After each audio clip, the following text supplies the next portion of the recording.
పట్టణాలకు సంబంధించి కీలకమైనటువంటి అంశం. నగరాలు నిండిపోతున్నాయి అంటూ నిన్న ఒక కథనాన్ని ప్రొజెక్ట్ చేశారు.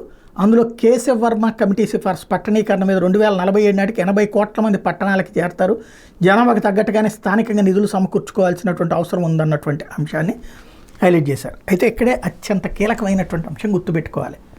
పట్టణాలకు వలసపోవడానికి ప్రధాన కారణం ఏంటి? ఒకటి, పల్లెల్లో ఉపాధి అవకాశాలు కరువడం. పల్లెల్లో వ్యవసాయం పట్లన అంటే ఇక్కడ మనం దాచేస్తున్న నిజాలు ఏంటంటే, గతంలో రైతులు కుటుంబాలుగా వ్యవసాయం చేసి తర్వాత ఆ కుటుంబాలలో తమ బిడ్డల్ని చదివించి ఉద్యోగాల కోసం నగరాలకు పంపించాక వాళ్ళు అక్కడ సెటిల్ అయ్యాక వీళ్ళు ఇక్కడ మళ్ళీ వ్యవసాయం చేయాలనుకోవట్లా. దానివల్ల రైతు కూలీలకు పని తగ్గిపోయింది.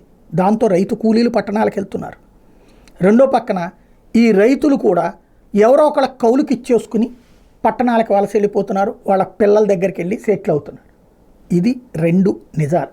మూడవది, అంటరానితనం నిషేధమని రాజ్యాంగం చెప్తున్న ఈనాటికి కూడా ఎందుకండి పల్లెల్లో ఊరు చివరన దళిత వాడలు ఉంటాయి?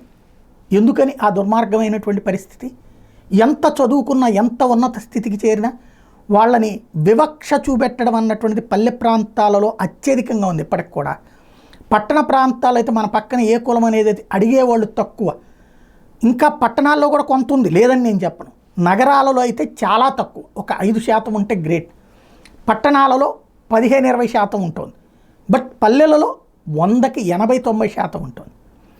ఆ వివక్ష, ఆ విధమైనటువంటి దీంతో అక్కడుండి బ్రతకడం కంటే పట్టణాలలో అయితే మనకి ఇట్లాంటిది ఏమి ఉండదు. విదేశాలకు పోవాలనుకుంటున్నది కూడా అందుకని.